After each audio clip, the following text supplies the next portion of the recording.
आसान लगता है ये, क्योंकि सिंपल बस समझना है इसमें चीज़ों को। देखिए, ट्रॉपिकल साइक्लोन को हिंदी में क्या बोलते हैं? तो उष्णकटिबंधीय चक्रवात बोलते हैं इसको हिंदी में। और ये नॉर्मल फिगर जो साइक्लोन का होता है ना, बस इसी तरीके से बनता है। जैसे पीजीएफ है, ये प्रेशर ग्रेडियंट फोर्स यहाँ पे जो है ना, वो किधर लग रहा है? सेंटर की ओर है। सेंटर की ओर है। क्यों है? क्योंकि बाहर में हाई प्रेशर है और अंदर में लो प्रेशर बन रहा है। इस जो मैंने इसका वैल्यू रखा है, इस वैल्यू से आपको समझ में आ रहा होगा कि 980। देखिए, अंदर में लो प्रेशर है 980, फिर इसके बाद 990, फिर 1000 एंड 1010। तो इसमें आप देख रहे होंगे कि बाहर में हाई प्रेशर है और अंदर में लो प्रेशर है। और इससे क्या हो रहा है? तो हाई प्रेशर से लो प्रेशर की ओर हवाएं आती हैं, और बस इसी से इसका फॉर्मेशन होता है। और आगे देखेंगे कि कैसे कैसे आई वॉल बनेगा, फिर जो है इसका जो एक बाह्य वलय होता है वो बनता है, फिर आंतरिक वलय होता है वो बनता है। वो कैसे कैसे बनता है वो सब देखेंगे, ठीक है।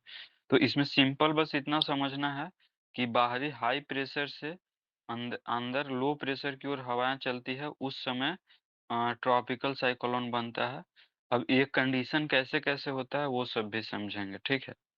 तो देखिए, इसमें क्या होता है? रैपिडली रोटेटिंग स्टॉर्म होता है, यानी तेजी से घूमने वाला तूफान इसमें आता है, ठीक है। क्यों तेजी से घूमने वाला तूफान क्यों होता है? क्योंकि पीजीएफ का वैल्यू बहुत हाई होता है इसमें। इसमें जो आपका आइसो बार होता है ना, आइसो बार जो होता है, वो काफी नजदीक नजदीक होता है, काफी नियरेस्ट होता है एक दूसरे से। तो इस वजह से क्या होता है कि प्रेशर ग्रेडियंट फोर्स जो होता है ना, वो काफी पावरफुल होता है। और हो प्रेशर ग्रेडियंट फोर्स बढ़ता है, तो मैंने एक चीज और बताया ना कि जो सेंट्रीपिटल फोर्स होता है, सेंट्रीपिटल फोर्स होता है वो भी बढ़ता है।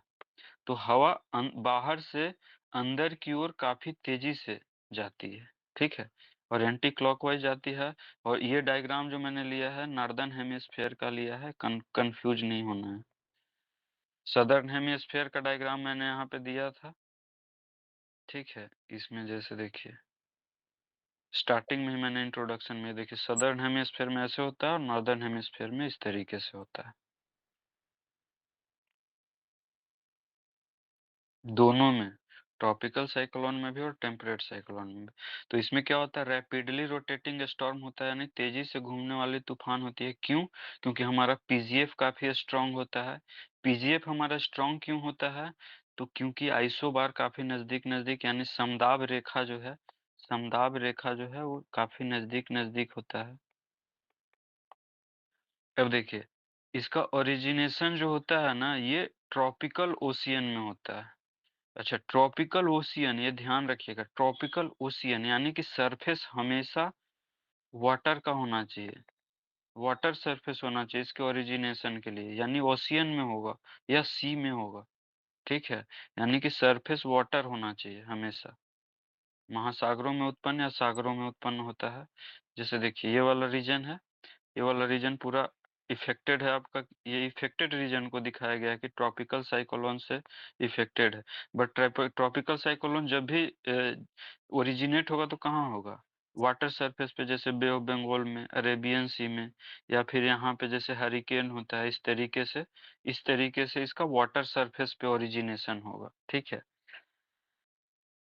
अब देखिए, अब इससे क्या होता है? तो हेवी रेनफॉल होगा और स्पीडी विंड होंगे। स्पीडी विंड तो पता चल गया कैसे हो रहा है, क्योंकि पीजीएफ बहुत स्ट्रांग है। हेवी रेनफॉल क्यों होगा? क्योंकि जैसे देखिए, इधर से जब हवा इसमें जा रही है ना अंदर की ओर, तो इसका आई जो होता है ना, आई वॉल के बाहर जो होता है, हवाएं बड़ी तेजी से ऊपर की ओर जाती है। उसको हम लोग स्टेज वाइज जब पढ़ेंगे ना तो उसको समझेंगे, ठीक है। और जो सेंटर होता है, सेंटर जो होता है वहां पे लो प्रेशर होता है, ठीक है। सेंटर जो होता है वहां पे लो प्रेशर होता है, बस इसका बट इसका आई जो होगा ना, आई जो होगा वहां पे हाई प्रेशर आपको दिखेगा। तो वो सब देखेंगे कि आगे कि कैसे कैसे होता है। अब देखिए, रीजन समझ लीजिए कि कौन सा है। तो ट्रॉपिकल जोन जो आपको दिख रहा है, यहाँ ट्रॉपिक ऑफ कैंसर से ट्रॉपिक ऑफ कैप्रिकॉर्न के बीच का जो पार्ट दिख रहा है, ये रीजन आपका हो गया किसका? तो ये रीजन हो गया आपका ट्रॉपिकल साइक्लोन का। इ, ये ओरिजिनेट कहाँ होगा? तो ओशियन सरफेस पे या सी सरफेस पे, ना कि लैंड सरफेस पे। इस चीज़ को ध्यान में रखना है। अब देखिए इसका जियोग्राफिकल कंडीशंस क्या होने चाहिए ओरिजिनेशन के लिए, ठीक है? जियोग्राफिकल कंडीशंस क्या होने चाहिए ट्रॉपिकल साइक्लोन के ओरिजिनेशन के लिए, ठीक है? यानी उष्णकटिबंधीय चक्रवात की उत्पत्ति के लिए कौन-कौन सी भौगोलिक दशाएँ होंगी? तो ये सब देखिए, ये सब चीज़ लिखना बहुत ज़रूरी है। देखिए सी लेवल टेम्परेचर जो होगा ना, सी ले यानी समुद्र तल का। अब देखिए सी लेवल यहाँ पे मैं क्यों लिखा हूँ, समुद्र तल क्यों लिखा हूँ, ना कि ओशियन मैंने लिखा है। सी लेवल देखिए, ओशियन वाटर अगर आप देखिएगा, मैंने सी टेम्परेचर इसलिए नहीं लिखा है कि देखिए ओशियन वाटर अगर आप देखिएगा तो ये पूरा जो है, मान लीजिए ओशियन है, इस पूरे ओशियन का ये बॉक्स है, इसमें पूरे में वाटर भरा हुआ है। बट सी लेवल क्या होता है? तो सी लेवल होता है ऊपरी वाटर, यानी कि जो ऊपर सरफेस ऊपर मतलब है, ओशियन का जो ऊपर में जो वाटर है ना, उस वाटर का टेम्परेचर 27 डिग्री से अधिक होना चाहिए। 27 डिग्री सेंटीग्रेड से अधिक होना चाहिए, ठीक है? सी लेवल का टेम्परेचर। ऑप्टिमम कोरियोलिस फोर्स होना चाहिए, यानी इष्टतम कोरियोलिस बल होना चाहिए। और ये कोरियोलिस फोर्स आ कहाँ से रहा है? तो अर्थ के रोटेशन से हो रहा है। अब देखिए ये साइक्लोन जो है ना, मैंने पूरा रीजन आपको बता दिया। ये पूरा रीजन आपको बताया ना कि साइक्लोन इस रीजन में आता है। बट ये भी चीज़ ध्यान में रखिएगा कि ये जो 5 डिग्री नॉर्थ होता है ना, 5 डिग्री नॉर्थ और 5 डिग्री साउथ, 5 डिग्री साउथ, इसके बीच में साइक्लोन नहीं आता है। इसके बीच में साइक्लोन नहीं आता है। और वो क्यों नहीं आता है? तो यहाँ पे जो है कोरियोलिस कोरियोलिस फोर्स का जो वैल्यू होता है वो बिल्कुल ज़ीरो होता है, बिल्कुल नहीं होता है। अच्छा, एक चीज़ और ध्यान में रखिएगा कि जब इक्वेटर से पोल की ओर जाइएगा ना, तो कोरियोलिस फोर्स जो होता है ना, कोरियोलिस फोर्स जो होता है, इसका वैल्यू बढ़ता है। और इधर से इधर आइएगा तो इसका वैल्यू कम होता है, ठीक है? ये चीज़ ध्यान में रखिएगा। तो 5 डिग्री नॉर्थ से 5 डिग्री साउथ के बीच कोरियोलिस फोर्स जो है वो बिल्कुल वर्क नहीं करता है, ठीक है? अब आइए, ये वाला चीज़ मैंने बॉक्स में डाल दिया है, देख लीजिएगा।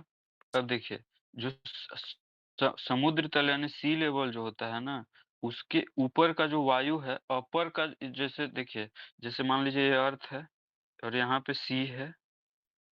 इसके ऊपर में जो एयर होगा ना, उस एयर में ह्यूमिडिटी जो होगा, और इसको हम लोग बोलेंगे रिलेटिव ह्यूमिडिटी, यानी सापेक्षिक आर्द्रता।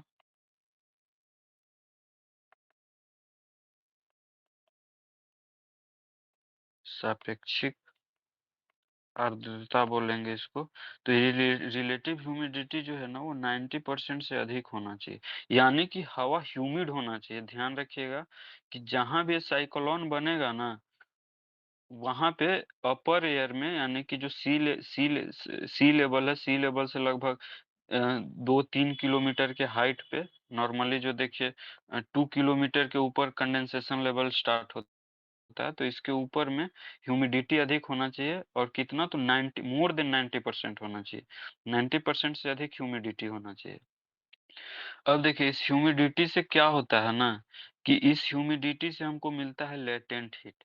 लेटेंट हीट मैंने आप लोगों को पिछले क्लास में बताया था कि क्या होता है, कि जैसे देखिए वाटर है, इस वाटर को, ये वाटर लिक्विड फॉर्म में है।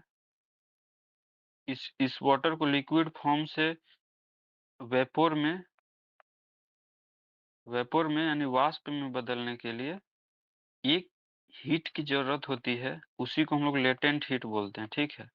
लेटेंट हीट बोलते हैं। यानी कि देखिए मान लीजिए 100 डिग्री पे वाटर बॉयल हो रहा है, ठीक है? 100 डिग्री सेंटीग्रेड पे वाटर बॉयल होता है, ना कि वो वेपर में बदलता है। लेकिन जब वो 100 डिग्री की से उसको वेपर में बदलना यानी वाष्प में बदलना होगा ना, तो उसको लेटेंट हीट चाहिए होगा। और वाटर का लेटेंट हीट कितना होता है? तो 540 कैलोरी पर ग्राम होता है। यानी कि 100 डिग्री सेंटीग्रेड पे तो वाटर बॉयल हो रहा है। अब इसको गैस में कन्वर्ट होना है, तो इसमें प्लस और 540 कैलोरी ऊर्जा पर ग्राम, यानी कि 1 ग्राम वाटर में, 1 ग्राम वाटर के लिए 540 कैलोरी यानी 540 कैलोरी एनर्जी जो चाहिए होता है, वो वाटर लिक्विड से गैस फॉर्म में कन्वर्ट होने के लिए। तो यही जो लिक्विड से गैस फॉर्म में कन्वर्ट होने के लिए जो 540 कैलोरी एनर्जी चाहिए होता है ना, इसी 540 कैलोरी एनर्जी को हम लोग लेटेंट हीट बोलते हैं, ठीक है। अभी लेटेंट हीट जब होता है ना, तो इससे फायदा क्या होता है? एक फायदा तो होता है कि जो ऊपर का अपर एयर जो होता है ना, इसको एनर्जी मिलता है, एनर्जी मिलता है यानी कि हीट मिलता है। और हीट से क्या होता है कि अपर एयर जो है ना, वो गर्म होकर के वो दो डायरेक्शन में जाता है। आगे वाले स्टेज में हम लोग समझेंगे भी कि क्यों ये जो लेटेंट हीट है वो जो ट्रोपोपॉज के पास जो एयर है उसको दो डायरेक्शन में भेजना इसलिए जरूरी होता है ना, ताकि नीचे का जो एयर का जो कन्वेक्शन हो रहा है, ऊपर की ओर संवहन हो रहा है, वो फास्ट हो। तो उसको आगे हम लोग स्टेज वाले में देखेंगे कि कैसे जरूरत पड़ता है। दूसरा लेटेंट हीट का ज़रूरत कहाँ पे पड़ता है? तो कंडेंसेशन में, ठीक है। क्यों? क्योंकि देखिए जब वाटर से अब देखिए वाटर यहाँ पे अर्थ पे जब वाटर का इवेपोरेशन हुआ तो वेपर बना यानी वाष्प बना। अब वाष्प का कंडेंसेशन यानी संघनन होगा, तो क्या होगा? फिर वो बादल बनेगा, ठीक है? तो उससे क्या होगा? उससे लेटेंट हीट रिलीज़ होगा। वही लेटेंट हीट आगे जाकर के क्या काम करेगा? तो चक्रवात को स्ट्रॉन्ग करने का। कैसे? अपर एयर को गर्म करके उसको डाइवर्ट करके। तो उसको आगे हम लोग देखेंगे कि कैसे हो रहा है। अब देखिए रिक्वायर्ड फॉर चेंजिंग स्टेज जो लेटेंट हीट अभी मैंने बता दिया कि जो लेटेंट हीट होता है इसकी ज़रूरत क्यों होता है? तो स्टेज में चेंज होने के लिए यानी वाटर को वेपर में बदलने के लिए।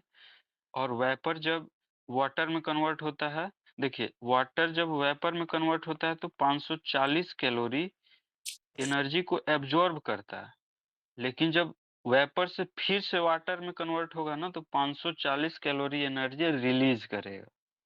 तो ये वाटर का लेटेंट हीट होता है। इस चीज को समझना बहुत जरूरी होता है, ताकि कंडेंसेशन कैसे हो रहा है, फिर ये इवेपोरेशन कैसे हो रहा है, ये सब चीज। अब देखिए इसमें जो है ना एसएएलआर होता है सैचुरेटेड एडियाबेटिक लैप्स रेट। मैंने आप लोगों को पिछली क्लास में ड्राई एडियाबेटिक लैप्स रेट बताया है। इन्वायरमेंट एडिया इन्वायरमेंटल एडियाबेटिक लैप्स रेट बताया है, जिसमें मैंने आप लोगों को बताया था ड्राई एडियाबेटिक लैप्स रेट क्या है।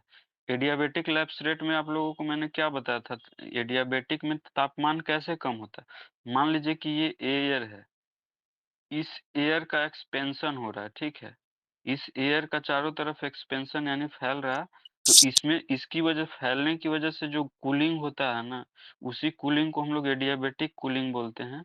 और इसकी वजह से जो टेम्परेचर में कमी आता है ना, इसको एडियाबेटिक लैप्स रेट बोला जाता है। तो ड्राई एडियाबेटिक में मैंने बताया था कि ड्राई एयर का क्या लैप्स रेट होता है, ठीक है? और एनवायरनमेंट में बताया था कि ह्यूमिड एयर का क्या होता है। बट यहाँ पे एक नया चीज आपके सामने आ गया है, एसएएलआर यानी सैचुरेटेड एडियाबेटिक लैप्स रेट। इसमें कुछ नहीं है, इसमें बस यही है ना कि सैचुरेटेड यानी कि इसका जो रिलेटिव ह्यूमिडिटी है, रिलेटिव ह्यूमिडिटी यानी कि सापेक्षिक आर्द्रता जो है,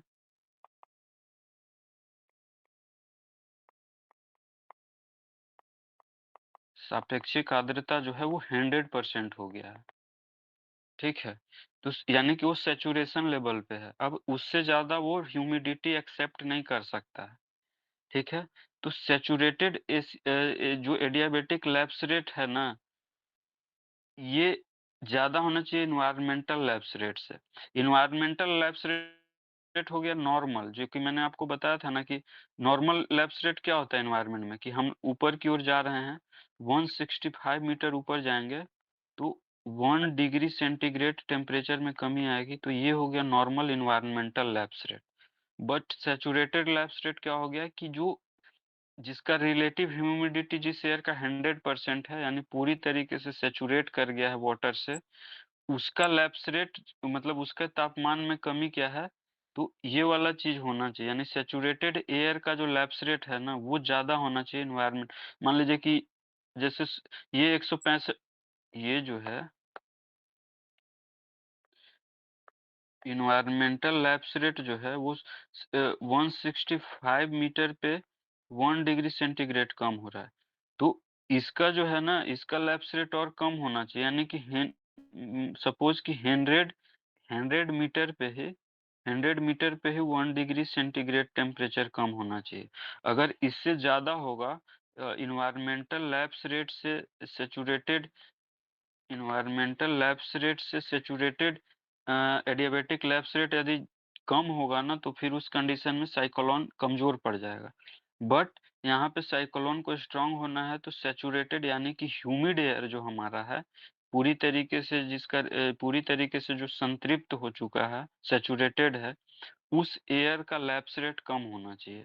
ताकि उससे क्या होगा ना कि उससे हमारा कूलिंग बढ़ेगा तो कंडेंसेशन बढ़ेगा तो वाटर फॉर्मेशन होगा, सॉरी क्लाउड फॉर्मेशन होगा।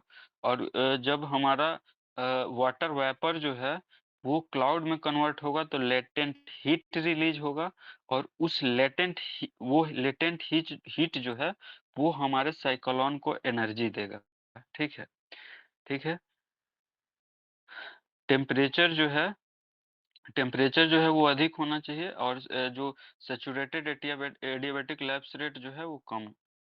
इसमें मेनली ये समझा रहा है कि टेम्परेचर बढ़ने पे सैचुरेटेड एडियाबैटिक लैप्स रेट जो है ना वो कम होते जाता है। ठीक है, अब देखिए ये वाला चीज समझ में आया, क्योंकि एक दिन मैंने आप लोगों को अभी तक तीन टेक्निकल टर्म बताया, एक ड्राई एडियाबैटिक लैप्स रेट, एक एनवायरमेंटल एडियाबैटिक लैप्स रेट या एनवायरमेंटल लैप्स रेट बोलते हैं उसको, और एक होता है आपका जो सैचुरेटेड एडियाबैटिक लैप्स रेट।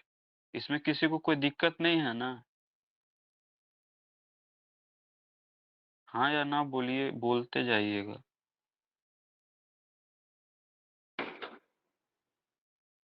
ठीक है, तो आगे बढ़ रहे हैं फिर।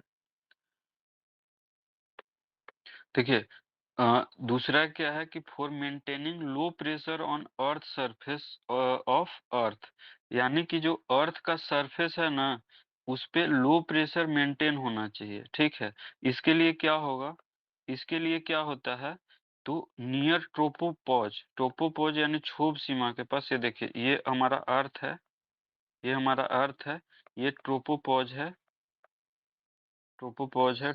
मैंने बताया था इक्वेटर के पास कितना होता है, तो 16 किलोमीटर हाइट पे होता है ट्रोपोपॉज। तो ट्रोपोपॉज के पास क्या होना चाहिए, ट्रोपोपॉज के पास क्या होना चाहिए, तो हवा दो डायरेक्शन में डाइवर्ट होना चाहिए, यानी कि यहाँ पे हाई प्रेशर बनना चाहिए। जैसे देखिए यहाँ से एयर, मान लीजिए साइक्लोन यहाँ पे बना, यहाँ पे मान लीजिए कि साइक्लोन बन रहा है। इस साइक्लोन का एयर जब ऊपर की ओर जा रहा है इस तरीके से, तो ऊपर की ओर जब जाएगा ना, तो यहाँ पे हाई प्रेशर होना चाहिए ताकि हवा दोनों डायरेक्शन में मूव कर सके। यही दोनों डायरेक्शन में हवा को मूव कराने के लिए क्या काम करता है, आपका लेटेंट हीट काम करता है। लेटेंट हीट कैसे काम करता है, तो लेटेंट हीट जब बढ़ेगा तो हमारा अपर एयर वार्म होगा, गर्म होगा। वार्म होगा तो एक्सपेंड करेगा, एक्सपेंशन आएगा, फैलेगा, एक्सपेंशन आएगा, तो ये अलग-अलग डायरेक्शन में डाइवर्ट होगा। ठीक है? तो ये वाला सिचुएशन जब तक नहीं बनेगा ना, तब तक हमारा जो साइक्लोन है वो स्ट्रॉन्ग नहीं होगा। तो ट्रोपोपॉज़ के पास हाई प्रेशर होना चाहिए फॉर आउटफ्लो ऑफ एयर, यानी कि एयर के बाहर की ओर फ्लो करने के लिए। ठीक है? अब देखिए, इसमें जो कंडीशन एक और होगा, ट्रेड विंड जो होगा, ट्रेड विंड मैंने आपको बताया था ना कि कहाँ पे ट्रेड विंड बहती है? 30 डिग्री, ये दोनों 30 डिग्री के बीच में, इधर जो नॉर्दर्न हेमिस्फीयर में है उधर वहाँ पे इस डायरेक्शन में ट्रेड विंड बहती है, ये मैंने आप लोगों को बता चुका है। और जो सदर्न, सर एक क्वेश्चन है सर। हाँ, बोलिए? सर अभी जो इससे पहले वाला टॉपिक में आप हाँ सर, ये बता रहे हैं। Sir condition for origination of air mass में एक एक आप 6th पॉइंट था डीएएलआर, और अभी जो आप बताए हम लोग को ट्रॉपिकल साइक्लोन में एसएएलआर। तो सर दोनों के बीच में डिफरेंस क्या था? मतलब कंपैरिजन टू अगर हम लोग एयर मास से करते हैं और इधर हम लोग ट्रॉपिकल साइक्लोन से करते हैं, तो सर दोनों में क्या डिफरेंस आएगा वहाँ पे? देखिए डीएएलआर जो है ना, डीएएलआर जो है आपका, डीएएलआर जो है, इसमें मैंने आपको बताया था डीएएलआर कि ये ड्राई एडियाबैटिक लैप्स रेट होता है। मतलब ड्राई एयर का जो लैप्स रेट होता है, मतलब उसमें ह्यूमिडिटी नहीं है। ह्यूमिडिटी नहीं है, बिल्कुल भी ह्यूमिडिटी नहीं है। तो इसका यानी ड्राई एडियाबैटिक लैप्स रेट ऊपर की ओर जा रहे हैं हम लोग ड्राई एयर में। तो ड्राई एयर में जो है ना, इसका लैप्स रेट काफ़ी अधिक होता है, ठीक है? जैसे इसका होता है 6.5, एनवायरमेंटल लैप्स रेट होता है 6.5 डिग्री सेंटीग्रेड पर किलोमीटर। पर किलोमीटर होता है, पर किलोमीटर होता है। जबकि ड्राई एडियाबैटिक लैप्स रेट कितना होता है? तो 10 डिग्री सेंटीग्रेड पर किलोमीटर होता है। ठीक है? ये ड्राई एयर का है। अब एसएएलआर क्या है? तो एसएएलआर जो है सैचुरेटेड एडियाबैटिक लैप्स रेट। ये है पूरी तरीके से ह्यूमिड, यानी कि इसका रिलेटिव ह्यूमिडिटी जो है ना वो 100% पहुंच चुका है। ठीक है? यानी कि ये पूरी तरीके से ह्यूमिड है। इस ये हवा जो है जितना जो जितना मॉइस्चर मतलब एब्जॉर्ब कर सकता है उतना कर चुका है, अब उससे ज़्यादा वो नहीं कर सकता है। तो पूरी तरीके से जो सैचुरेटेड एयर है ना ह्यूमिडिटी से, उस एयर का लैप्स रेट, तो इसका लैप्स रेट ज़्यादा होगा एनवायरमेंटल, यानी देखिए 6.5 डिग्री सेंटीग्रेड पर 1000 किलो सॉरी पर किलोमीटर है। हाँ, कमी अगर हम 1 किलोमीटर ऊपर जा रहे हैं तो 6.5 डिग्री सेंटीग्रेड टेम्परेचर का कमी आ रहा है एनवायरमेंटल लैप्स रेट में। वहीं सैचुरेटेड लैप्स रेट जब होगा ना, तो इसमें अगर हम पर 1000 किलोमीटर ऊपर जा रहे हैं, सॉरी पर किलोमीटर ऊपर जा रहे हैं, 1 किलोमीटर ऊपर जा रहे हैं, तो इसका जो लैप्स रेट है वो ज़्यादा होना चाहिए। जैसे इसका लैप्स रेट है कि 1 किलोमीटर ऊपर जा रहे हैं तो 6.5 डिग्री सेंटीग्रेड। लेकिन इसमें जब हम 1 किलो ऊपर जाएँगे तो कम से कम इससे प्लस होना चाहिए, यानी कि 1 किलोमीटर में 8 डिग्री सेंटीग्रेड कम हो जाए या फिर 10 डिग्री सेंटीग्रेड कम हो जाए। तो सैचुरेटेड जो एडियाबैटिक लैप्स रेट है वो ज़्यादा होना चाहिए एनवायरमेंटल लैप्स रेट से, ताकि इससे क्या होगा, कंडेंसेशन फास्ट होगा। कंडेंसेशन फास्ट होगा तो लेटेंट हीट जनरेट होगा फास्ट, और लेटेंट हीट जनरेट फास्ट होगा तो क्या होगा, हमारा जो साइक्लोन है उसको एनर्जी मिलेगा। एनर्जी कैसे मिल रहा है अभी बताया मैंने, कि हवा जो है वो अपर एयर को वार्म करेगा लेटेंट हीट, उसमें से क्या होगा, उसका एक्सपेंशन होगा, फैलेगा, और फैलेगा तो ये 2 डायरेक्शन में शिफ्ट होगा। अब यहाँ पे हाई प्रेशर बनेगा, दोनों तरफ शिफ्ट होगा एयर, तभी ना नीचे से एयर ऊपर की ओर और जा पाएगा। तो इससे हमारा साइक्लोन जो है स्ट्रॉन्ग होगा। तो मे बी डीएएलआर और एसएएलआर में कन्फ्यूजन दूर हो गया होगा, क्या है? रंगोली में हाँ सर। कि नहीं हुआ है? सर और कुछ होगा तो सर, नहीं नहीं सर, हो गया। ठीक है, बाकी होगा तो कल पूछिएगा। नहीं आएगा एक बार देखिएगा खुद से भी। जी सर। अब देखिए इसमें और क्या होना चाहिए, तो ट्रेड विंड होना चाहिए। ट्रेड विंड का स्पीड क्या होना चाहिए, तो 36 किलोमीटर पर आवर से अधिक होना चाहिए। ट्रेड विंड मैंने बताया था कि नॉर्दर्न हेमिस्फीयर में इस डायरेक्शन में बहती है, और जो सदर्न हेमिस्फीयर है वो इस डायरेक्शन में बहती है। और ये सब ये कन्वर्ज कहाँ करते हैं, तो इक्वेटर के पास। ठीक है, या इसको इंटर ट्रॉपिकल कन्वर्जेंस जोन भी आईटीसीजेड भी बोला जाता है। इसको हम लोग जब मॉनसून पढ़ेंगे उसमें देखेंगे आईटीसीजेड क्या होता है। तो इंटर ट्रॉपिकल कन्वर्जेंस जोन होता है जहाँ पे दो ट्रेड विंड मिलते हैं, ठीक है?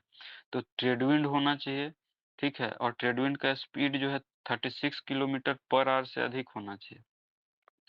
इसके बाद क्या कंडीशन होता है ना, कि वेस्टर्न जो महाद्वीपों का पश्चिमी तट होता है, यानी कि वेस्टर्न कोस्ट होता है। पश्चिमी तट कौन, जो मान लीजिए कॉन्टिनेंट है, तो इसका पश्चिमी कोस्ट कौन सा हो गया, ये वाला। हर कॉन्टिनेंट का वेस्टर्न कोस्ट कौन-सा हो गया? ये वाला। तो इस कोस्ट में आपको साइक्लोन नहीं दिखेगा। जब भी साइक्लोन दिखेगा, तो ईस्टर्न कोस्ट में दिखेगा। इधर दिखेगा, इधर दिखेगा, इधर इसमें दोनों डायरेक्शन में दिखता है। वो भी कारण बताएँगे कि जो हमारा इंडियन पेनिनसुला है, इसमें दोनों तरफ साइक्लोन आता है, तो क्यों आता है? बट जनरल साइक्लोन जो है सो इसके वेस्ट कोस्ट में नहीं बनता है, ईस्ट कोस्ट में बनता है। अब आपका सवाल होगा कि ईस्ट कोस्ट में क्यों बनता है, वेस्ट कोस्ट में क्यों नहीं बनता है? तो देखिए,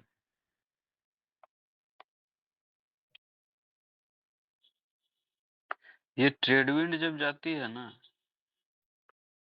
ट्रेड विंड जब जैसे इधर से आई और इधर से ये ट्रेड विंड आई, तो दोनों जब इधर ये देखिए, वेस्ट इस पार्ट पे जब आती है ना, इस पार्ट पे जब आती है, तो इधर जो सरफेस का जो वार्म वाटर होता है ना, सी लेवल का जो वार्म वाटर होता है, उसको यहाँ पे ला करके एक्यूमुलेट करता है इस जगह पे। यानी कि जो इसका कोस्ट होता है ना, कोस्ट के पास एक्यूमुलेट, जैसे इधर से ट्रेड विंड आ रही है, इधर से ट्रेड विंड आ रही है, और ये ट्रेड विंड क्या है ना कि इधर का जो भी सरफेस का वार्म वाटर था, उसको ला करके इस जगह पे एक्यूमुलेट करेगी, ठीक है? ये एक्यूमुलेट करेगी, इसीलिए देखिएगा आप लोग वेस्टर्न कोस्ट पे आपको ज़्यादा ईस्टर्न कोस्ट पे आपको ज़्यादा दिख रहे हैं, सब जगह आपको दिख रहा होगा कि जो वार्म करंट है ना, वो फ्लो कर रहा है। सब जगह वेस्टर्न कोस्ट पे आपको दिखेगा कि वार्म, तो क्यों? क्योंकि ट्रेड विंड जो है, ये सी लेवल का के पास का जो वार्म एयर है ना, उसको ला करके यहाँ पे एक्यूमुलेट कर रही है, ठीक है? जमा कर रही है, इसको संचयित कर रही है यहाँ पे ला करके। तो इस यहाँ पे क्या होता है, जब जमा करेगी तो इस यहाँ का जो सी लेवल होता है, उसका टेम्परेचर 27 डिग्री से भी अधिक हो जाता है, ठीक है? तो साइक्लोन बनने का कंडीशन जनरेट हो जाता है। लेकिन यही एयर जब आगे बढ़ के, अब देखिए, जब ये एयर आएगा इक्वेटर पे, सॉरी, 1 मिनट रुकिए। ये ट्रेड विंड आया, यहाँ पे वाटर का एक्यूमुलेशन किया, लेकिन फिर कॉन्टिनेंट पे जब बह रही है, तो इससे जो मॉइस्चर था, वो मॉइस्चर का यहाँ पे प्रेसिपिटेशन करवा देगा, और अब ये हो जाएगा ड्राई। और इस कोस्ट पे जब आएगा ना, इस कोस्ट पे जब आएगा, तो इस कोस्ट पे क्या करेगा, यहाँ का जो सी लेवल का जो वार्म टेम्परेचर है, इसको इस ओर ले जाएगा, इस ओर ले जाएगा, तो नीचे से क्या होगा, क्योंकि गहराई में जाने के बाद सी लेवल का जो सी है, उसका टेम्परेचर बढ़ता है। तो अब समझिए इस चीज़ को। देखिए, यहाँ से आया, यहाँ पे गर्म एयर को एक्युमुलेट किया, तो यहाँ पे तो साइक्लोन बनने का कंडीशन बन जा रहा है। लेकिन यहाँ पे आ रही है, तो यहाँ पे इसी एयर को इसी वाटर को शिफ्ट कर रही है इधर, जो सी लेवल का वार्म वाटर है। तो जब ये सी लेवल का जो वार्म वाटर है, उसको यहाँ ले जा रही है, तो इस लेवल को मेंटेन करने के लिए नीचे से कोल्ड वाटर जो है वो ऊपर की ओर जाएगा, ठीक है? इसीलिए आप देखिएगा, हर ओशियन के कोस्ट पे, खास करके वेस्टर्न कोस्ट पे, आपको कोल्ड करंट दिखेगा। देखिए, यहाँ पे आपको कोल्ड करंट दिख रहा है, यहाँ पे कोल्ड करंट दिख रहा है, सब जगह वेस्ट में आपको कोल्ड करंट दिखेगा। तो जहाँ ओशियन का हम लोगों ने स्टार्टिंग में ही क्या पढ़ा कि 27 डिग्री सेंटीग्रेड से अधिक सी लेवल का जो है ना, सी लेवल का टेम्परेचर 27 डिग्री सेंटीग्रेड से अधिक होना चाहिए। तो इस पोर्शन में तो ज़्यादा हो जा रहा है, क्योंकि यहाँ पे गर्म जो वाटर है वो एक्यूमुलेट हो रहा है। लेकिन यहाँ पे गर्म वाटर जो है वो उसको शिफ्ट कर दे रहा है इधर की ओर, और नीचे से क्या हो रहा है, तो ठंडा वाटर जो है वो ऊपर आ रहा है। तो यहाँ का सी लेवल क्या हो जा रहा है, कोल्ड हो जा रहा है वेस्टर्न कोस्ट का। तो वेस्टर्न कोस्ट का सी लेवल जब कोल्ड हो जा रहा है, तो फिर यहाँ पे तो साइक्लोन आने का चांस नहीं बनता है, क्योंकि हमेशा हमारा सी लेवल का टेम्परेचर 27 डिग्री सेंटीग्रेड से अधिक होना चाहिए। यहाँ पे कोई दिक्कत है क्या, कि क्यों जो है सो ईस्टर्न कोस्ट पे ही साइक्लोन ज़्यादा बनता है? सर ये टेम्परेचर वाला जो आप बताए ना 27 डिग्री, ये नहीं हुँ, समझ में आया सर टेम्परेचर वाला। मतलब क्या समझ में नहीं आया इसमें? सर ये जो टेम्परेचर आप लो बता रहे हैं ना कि टेम्परेचर 27 डिग्री पे ही आकर के कोल्ड विंड और हाँ, हाँ सर वो कोल्ड करंट्स वाला आकर के मीट कर रहा है वार्म करंट्स के साथ, तो सर वही वाला पोर्शन नहीं समझ में आया। नहीं, नहीं, इसमें हम मिक्स करवा ही नहीं रहे हैं ना। कोल्ड एयर और वार्म एयर को तो हम यहाँ पे मिक्स करवा ही नहीं रहे हैं। मैं बस बता रहा हूँ, देखिए। इसमें जैसे मैंने बोला ना कि देखिए, ओशियन पे जो सॉरी जो ट्रॉपिकल साइक्लोन है, ट्रॉपिकल साइक्लोन यानी उष्णकटिबंधीय चक्रवात बनने के लिए कम से कम सी लेवल का टेम्परेचर कितना होना चाहिए? तो 27 डिग्री सेंटीग्रेड होना चाहिए।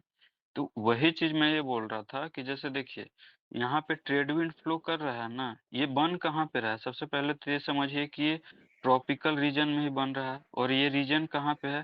तो 30 डिग्री नॉर्थ से 30। कोई कुछ बोल रहा है क्या? कोई कुछ बोल रहा है? नहीं सर, सर अच्छा ये 27 डिग्री हाँ सर, ये 27 डिग्री क्यों लिया गया है?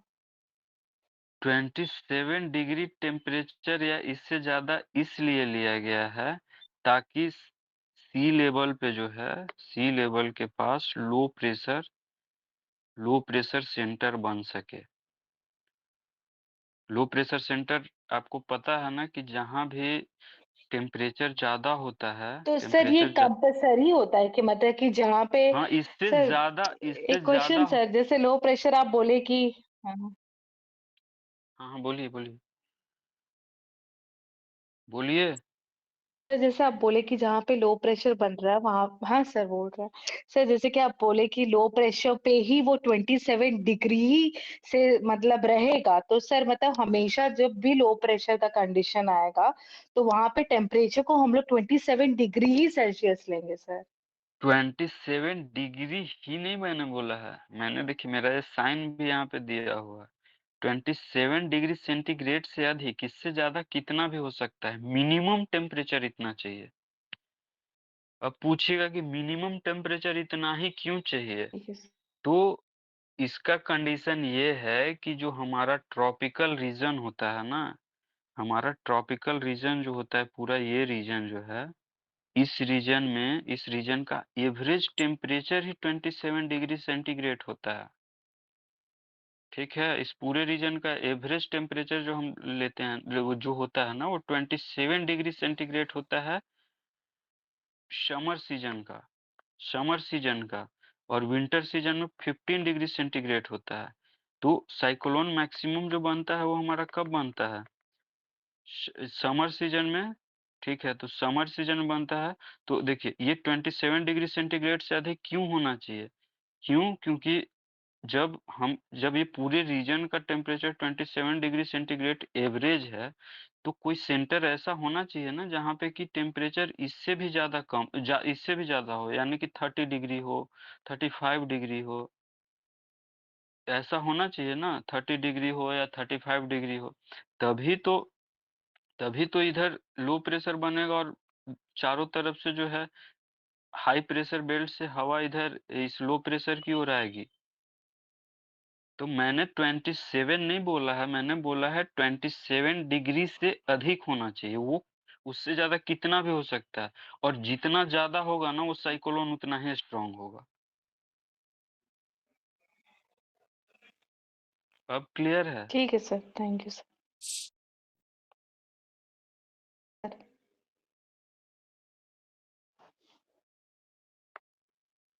अब देखिए, सेंटर और सेंटर ऑफ लो प्रेशर जो है ना, वो ट्रॉपिकल ओशियन में होना चाहिए। वो पहले ही मैंने बताया था कि इसका जो सेंटर है वो हमेशा ओशियन पे होगा।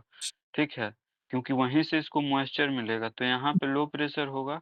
तभी चारों तरफ से जो है तभी चारों तरफ से जो है वो अच्छा, एक चीज़ मैंने यहाँ पे ये चीज़ बताया ना आप लोगों को कि हमेशा जो साइक्लोन है वो किस पे ईस्ट कोस्ट पे आता है। ईस्ट कोस्ट पे आता है। लेकिन यहाँ पे जो हमारा यहाँ पे जो अरेबियन सी है, यहाँ पे हमारा अरेबियन सी तो इंडिया के वेस्ट में है, लेकिन फिर क्यों आता है? तो इसका कंडीशन और कुछ नहीं है, और बे ऑफ बंगाल का भी कंडीशन एक ही कंडीशन होता है। और कंडीशन ये होता है कि देखिए, इसके चारों तरफ लैंड है, मतलब लगभग 3 तरफ से लैंड है। यहाँ पे भी 3 तरफ से लैंड है। ठीक है? तो होता क्या है, सी लेवल का टेम्परेचर जो है, वो लैंड के टेम्परेचर से अधिक हो जाता है। यहाँ का टेम्परेचर अधिक, मान लीजिए कि सी लेवल का टेम्परेचर 30 हो गया और लैंड का टेम्परेचर 25 डिग्री सेंटीग्रेड हो गया। तो इसके कंपैरिजन में ये ठंडा है, तो यहाँ पे हाई प्रेशर बनेगा चारों तरफ हाई प्रेशर बनेगा, और बीच में टेम्परेचर 30 डिग्री है तो यहाँ पे लो प्रेशर बनेगा। तो चारों तरफ लैंड से हवा जो है वो लो प्रेशर की ओर आएगी, और जब लो प्रेशर की ओर आती है तब फिर अरेबियन सी में साइक्लोन बनता है, और सेम कंडीशन होता है बे ऑफ बंगाल में भी साइक्लोन बनने का। तो वेस्ट कोस्ट का और ईस्ट कोस्ट का कॉन्सेप्ट समझ में आ गया। और फिर होगा कि अरेबियन सी में क्यों बनता है जबकि वो वेस्ट में है, तो उसका भी कंडीशन मैंने बता दिया आप लोगों को।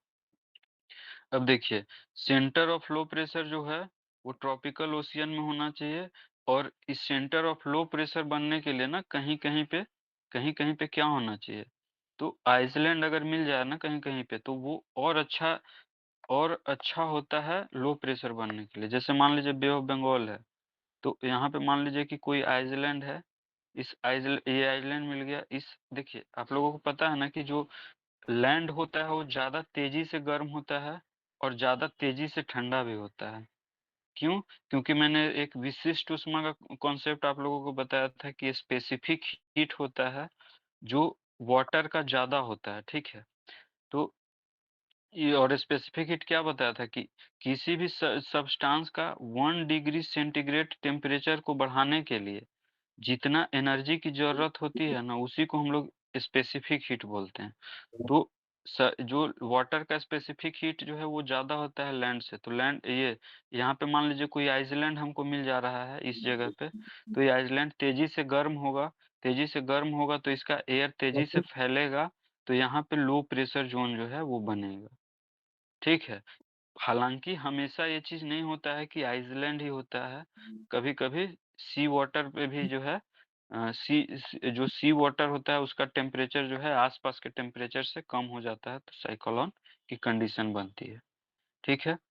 अब देखिए, ग्रुप ऑफ इसमें देखिए, group of lightning and thundering यानी तड़ित झंझा जो लाइटनिंग और थंडरिंग होता है ना स्काई में, तो कई सारे जैसे मान लीजिए कन्वेक्शन स्टार्ट हो गया हवा का, मान लीजिए आई बना, आई के ऊपर से हवा जो है ऊपर की ओर जाना स्टार्ट हुआ, तो कन्वेक्शन हुआ, कन्वेक्शन हुआ।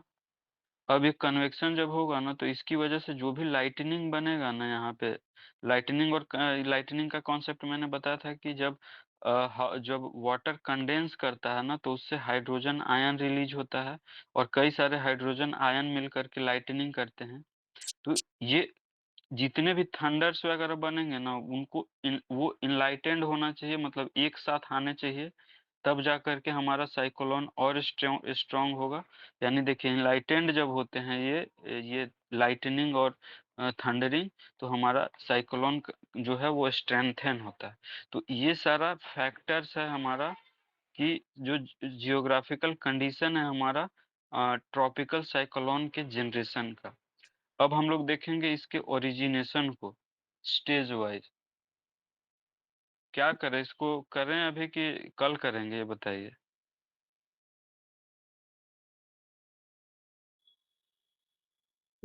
हेक्टिक तो नहीं हो रहा है ना ज़्यादा? स्टेजेस को हम लोग समझ लेते हैं, डिफरेंसेस को कल देख लेंगे, ठीक है? सर वो लाइटनिंग वाला फिर से बताइए ना वो वाला। एक मिनट। देखिए, लाइटनिंग क्या होता है ना, लाइटनिंग कैसे आता है? सबसे पहले देखिए, जब कन्वेक्शन हुआ, मान लीजिए यहाँ पे सी सरफेस है, सी सरफेस से एयर जो है ऊपर की ओर जा रही है, ठीक है? एयर ऊपर की ओर यानी कन्वेक्शन हो रहा है। कन्वेक्शन यानी संवहन हो रहा है। अब ऊपर आने के बाद जब हम लोग ऊपर जाते हैं तो टेम्परेचर कम होता है और प्रेशर भी कम होता जाता है। अब टेम्परेचर प्रेशर कम होने की वजह से इसमें कंडेंसेशन होता है। तो कंडेंसेशन के समय में 2 चीज़ रिलीज़ होता है। फर्स्ट लेटेंट हीट, सेकंड क्या रिलीज़ होता है, तो हाइड्रोजन के आयन रिलीज़ होते हैं। जब जब जो गैस है ना, गैस गैस या गैस बोलने से अच्छा है कि वाटर वेपर जो होता है, वाटर वेपर जो होता है, वाटर वेपर जब कन्वर्ट होता है ना आपका, वाटर वेपर जब कन्वर्ट होता है किस में, ड्रॉप्स में, यानी जल की बूंद में, तो 2 चीज़ रिलीज़ होता है। एक लेटेंट हीट रिलीज़ होता है और दूसरा हाइड्रोजन आयन रिलीज़ होता है। यही हाइड्रोजन बड़ी मात्रा में जब रिलीज़ होता है ना, और ये आपस में जब मिलते हैं, तो लाइटनिंग होता है। बहुत लोग ये समझते हैं कि लाइटनिंग जो होता है बादल के टकराने से होता है, जबकि वैसा नहीं होता है। बादल जब कंडेंस करता है, जो वो है वाटर ड्रॉप्स में कन्वर्ट होता है, तो उससे जो हाइड्रोजन आयन रिलीज़ होता है ना, और यही हाइड्रोजन जब बहुत बड़ी मात्रा में हो, तो आप नॉर्मल इलेक्ट्रिसिटी में भी समझते होंगे ना कि जो पॉजिटिव वायर और पॉजिटिव वायर को जब जोड़िएगा तो स्पार्क होता है। तो इसी तरीके से कई सारे हाइड्रोजन आयन जब एक साथ मिलते हैं ना, बिलियंस में, तो क्या होता है कि लाइटनिंग का कंडीशन बनता है। और यही लाइटनिंग जो होता है ना, मतलब कई सारे लाइटनिंग अगर इनलाइटेंड हो जाए ना, इनलाइटेंड हो जाए मतलब एक साथ हो जाए, तो हमारे साइक्लोन को स्ट्रेंथन करते हैं। क्लियर है? Yes yes sir, thank you. अब देखिए, इसका जो डेवलपमेंट है ना, इस टोटल 4 स्टेज में होता है, ठीक है? फर्स्ट स्टेज में क्या होता है, तो फर्स्ट स्टेज में आई का फॉर्मेशन होता है, ठीक है? अब इसके लिए कंडीशंस क्या-क्या हैं, तो वही सब कि सी लेवल का टेम्परेचर जो है वो 27 डिग्री सेंटीग्रेड से अधिक होना चाहिए, सफिशिएंट वाटर वेपर होना चाहिए ताकि लेटेंट हीट मिल सके।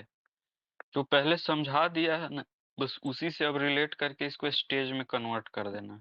इनलाइटेंड ऑफ लाइटनिंग होनी चाहिए, यानी कि जितना भी लाइटनिंग था जो बन रहा है स्काई में लाइटनिंग हो रहा है उनको इनलाइटेंड होना चाहिए, एक साथ आना चाहिए।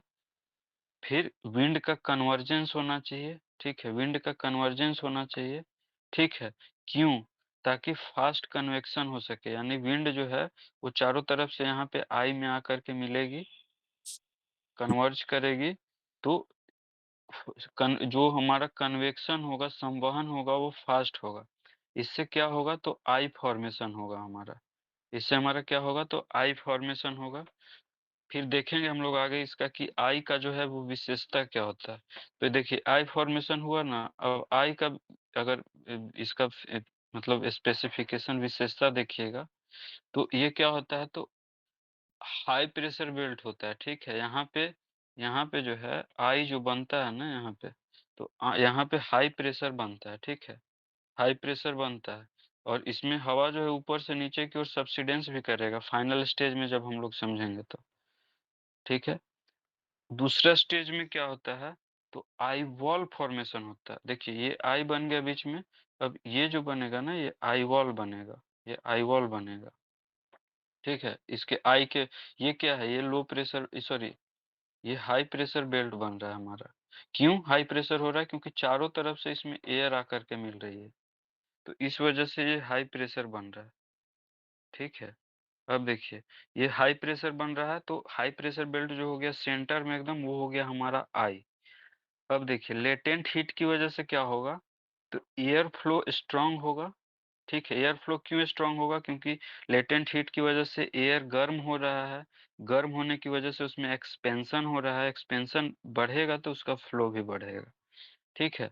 सेंटर में प्रेशर, सेंटर में जो देखिए ये आई में तो हाई प्रेशर होगा, लेकिन इसके आसपास लो प्रेशर जनरेट होगा, ठीक है? लो प्रेशर जनरेट होगा।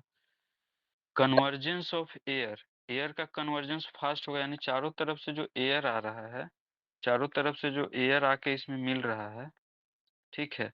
ये फास्ट होगा, यानी कि हमारा प्रेशर ग्रेडिएंट फोर्स स्ट्रांग होगा और हमारा एयर का स्पीड जो है वो 60 टू 70 किलोमीटर पर आवर से अधिक होना चाहिए, ठीक है? मतलब अधिक होगा इससे, इसमें एयर जो कन्वर्ज करेगा चारों तरफ से आकर के, ठीक है? और ये कन्वर्ज कहाँ करेगा, तो इनर रिंग में। इनर रिंग कौन सा है, ये वाला जो रिंग है ना, ये वाला रिंग जो बन रहा है ये इनर रिंग है, ठीक है? 1 मिनट रुकिएगा।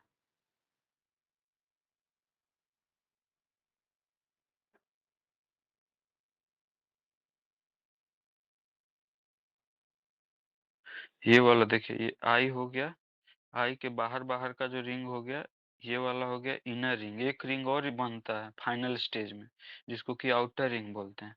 ठीक है, इनर रिंग बना।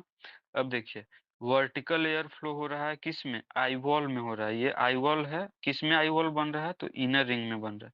अब देखिए, एयर का आउटफ्लो हो रहा है। देखिए, आउटफ्लो एयर का स्टार्ट हो रहा है दोनों तरफ पूरे रिंग में। ठीक है, यहाँ से इस डायग्राम में देखिएगा तो देखिए, ये हमारा इनर रिंग है। ये देखिए, ये हमारा यहाँ पे आई है, ये हमारा इनर रिंग है। इनर रिंग में देखिए, हवा इस तरीके से ऊपर की ओर जा रहा है और आउटफ्लो हो जा रहा है, इधर फिर बाहर निकल जा रहा है। और जब यहाँ पे आउटफ्लो होता है तो देखिए, जहाँ से आउटफ्लो होता है यहाँ पे क्या होगा?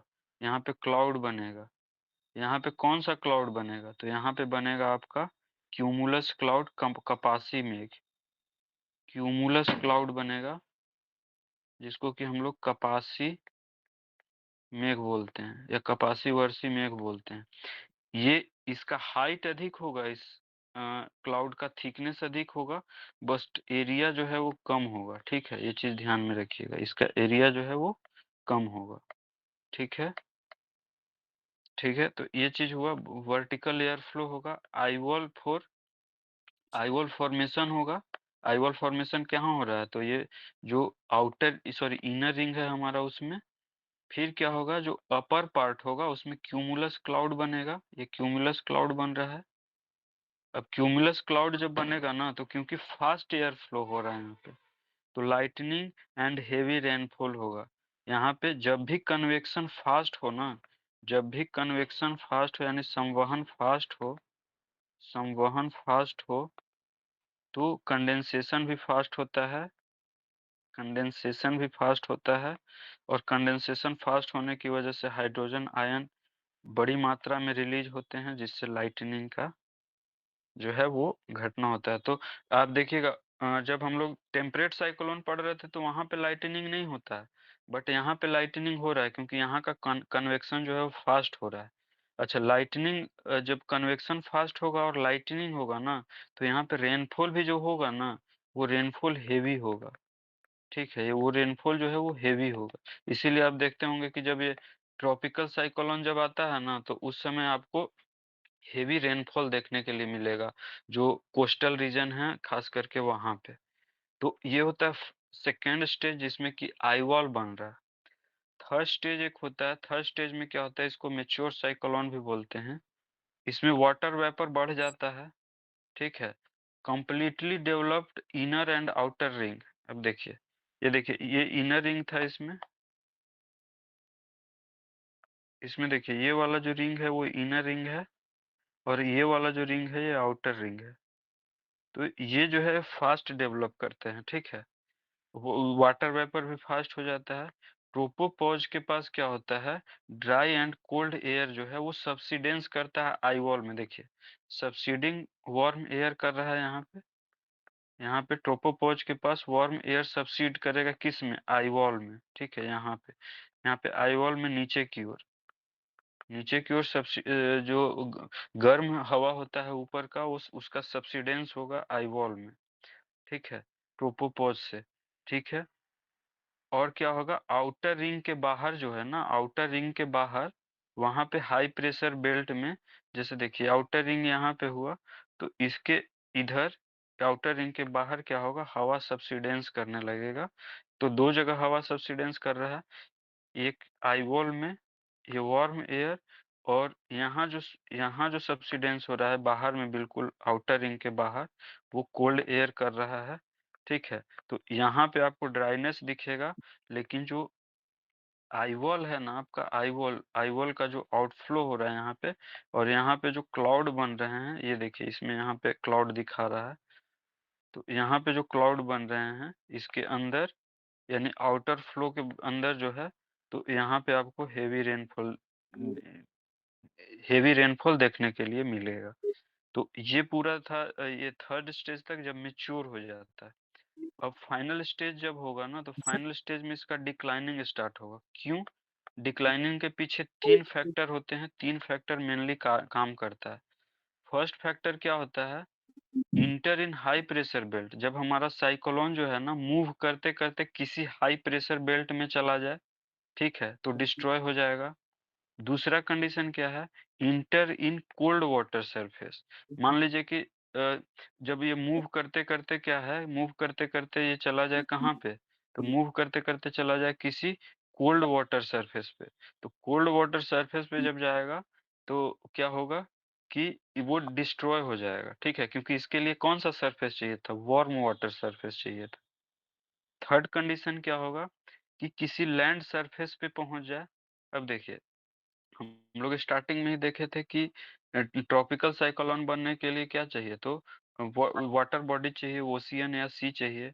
तो ये साइक्लोन जब मूव करते करते पहुंच जाए कहाँ पे, किसी लैंड पे, किसी कोल्ड वाटर पे, या फिर हाई प्रेशर बेल्ट में चला जाए, तो उस कंडीशन में क्या होगा, तो ये जो है वो डिस्ट्रॉय हो जाएगा। ये पूरी तरीके से डिस्ट्रॉय हो जाएगा। और डिस्ट्रॉय होने का कारण क्या होता है कि वाटर वेपर का सप्लाई रुक जाता है। वाटर वेपर का सप्लाई रुकने से क्या होता है? लेटेंट हीट मिलना। लेटेंट हीट यानी कि गुप्त ऊष्मा मिलना कम हो जाता है या खत्म हो जाता है बिल्कुल। तो क्या होता है कि साइक्लोन जो है वो डिस्ट्रॉय करने लगता है। तो ये 4 स्टेज है इसका, ठीक है? अ, अब देखिए इसमें कुछ पार्ट्स हैं, पार्ट्स को भी एक बार देख लेते हैं। इसके बाद डिफरेंस जो है वो हम लोग कल देखेंगे। अब देखिए पार्ट्स में एक तो पार्ट्स हो गया आइस का। आई जो होता है इसमें इसके सेंटर में जो है ये जो है चक्रवात का केंद्र होता है। इसका डायमीटर 200 किलोमीटर तक होता है, ठीक है? यहाँ पे वार्म एयर सब्सिडेंस होता है। देखिए वार्म एयर सब्सिडेंस कर रहा है। ये हाई प्रेशर बेल्ट होता है। ये काल्म होता है, यानी यहाँ पे कोई डिस्टरबेंस नहीं होता है, कोई विक्षोभ नहीं होता है, बिल्कुल शांत होता है। यहाँ पे प्रेसिपिटेशन बिल्कुल भी नहीं होती है, वर्षा बिल्कुल भी नहीं होती है, और सनलाइट भी नहीं पहुँच पाता है यहाँ पे। दूसरा था आई वॉल, जो कि ये वाला है, ये वाला जो बन रहा है, ये वाला जो है ये आई वॉल है। आई वॉल में क्या हो रहा है, तो मोस्ट एक्टिव एरिया है साइक्लोन का। एयर फ्लो फास्ट हो रहा है। इसमें जो एयर फ्लो ऊपर की ओर जा रहा है, इसका स्पीड क्या है, तो इसका speed 80 to 120 kilometre per hour से भी ज़्यादा होता है। इसमें जो आई वॉल में जो क्लाउड बन रहा है, वो कौन सा बन रहा है, तो क्यूमुलस क्लाउड बन रहा है, यानी कि कपासी बादल बन रहा है। कपासी बादल बन रहा है। बाकी कपासी बादल का मैंने कंडीशन बता ही दिया कि कैसे किस तरीके का रेनफॉल करवाता है। और लाइटनिंग एंड थंडरिंग होता है किस में? आई वॉल में। आई वॉल में ही हेवी रेनफॉल होगा, आई वॉल में ही लाइटनिंग एंड थंडरिंग होगा। अब आते हैं इनर रिंग। इनर रिंग कौन सा है, तो इनर रिंग देखिए ये वाला है।